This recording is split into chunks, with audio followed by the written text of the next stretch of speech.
The coronavirus has made its way to the USA with the number of cases climbing steadily, and now multiple deaths are being reported. While President Trump has boasted that the federal government is totally prepared to contain the outbreak, we're already seeing some pretty big mistakes being made by the CDC. Molly. It's not comforting, is it, to see this response? So as we look at this case, as we look at these fact situations, you see that the CDC was given information by the World Health Organization. Yeah. It's not like we can't trust the World Health Organization, but the CDC says, no, we're smarter than you, and they blow it. That's pretty much exactly what happened. So we've known since December that China has been dealing with the so-called coronavirus. It's a strain of a SARS virus, which is tested for fairly commonly. But turns out the CDC did not have a test prepared, and they didn't want to use the World Health Organization's test.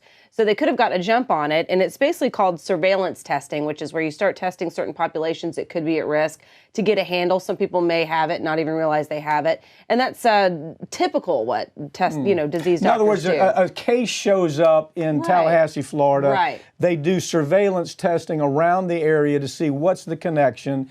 They do this all over the world. Right. The CDC has known about this. Absolutely. But somehow the CDC says, oh, no, we have a better way. That's right. And their way was a train wreck. A total train wreck. And it basically clicked into a whole domino effect of problems that were bureaucratic in nature, red tape in nature, and then things that just make you go, what? Why would you do that? Beginning with, why would you reject the World Health Organization's tests? And instead they went with their own, which was far more complicated. It not only tested for that particular strain of SARS, the coronavirus 19, I think they call it, but it tested for other strains of the similar strains of the SARS virus. And that's what the holdup was. So, and then you had only a few labs that could actually test for it. Then those first test kits that they sent out, they were saying that there was a problem with the control. So the tests were basically not working like they should. And said the CDC, oh, we'll send them back to us, we'll test. Well, that created more delays. You even had a guy, or a patient, I should say, in California. They couldn't even test him at the local hospital. Okay, was this driven, as I read this story, this had pharmaceutical industry all over it. It does make and you wonder. What I mean is it looked like pharmaceutical industry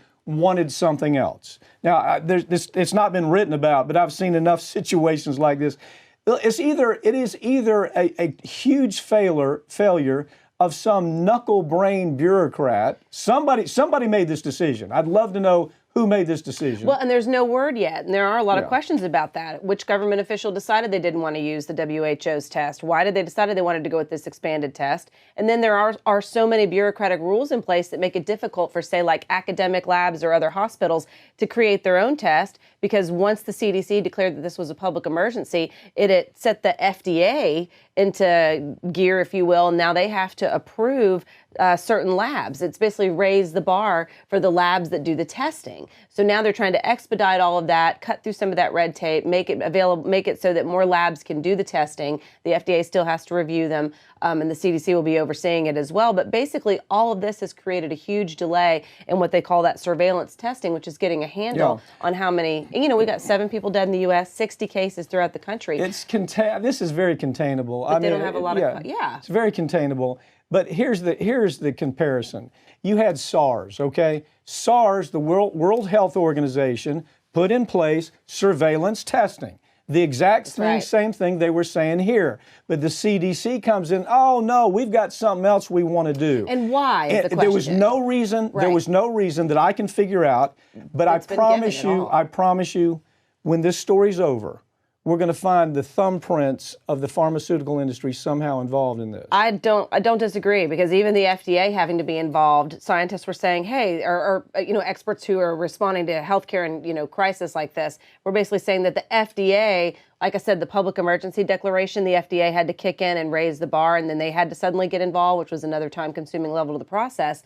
They said that they were treating it essentially like it was a consumer product going to market. So that goes to show you that their processes in place are already geared more towards commercialism than they are towards responding to a public health crisis. Not to mention, why would you need to test for so many other foreign strains of the SARS at that time? They needed to know one strain. That's right. Is it a problem? We do a surveillance test, just like we did with SARS, just like you did with the swine flu, exactly the same process that's been in place for decades. World Health Organization says, CDC, what do you know that we don't know? And they could come up with no reason. And now they're putting in place exactly what the World Health Organization told them to do. These are doctors, these are doctors from all over the world. Right. I mean, there's some of the best scientists in the world saying, this is what you need to do, CDC.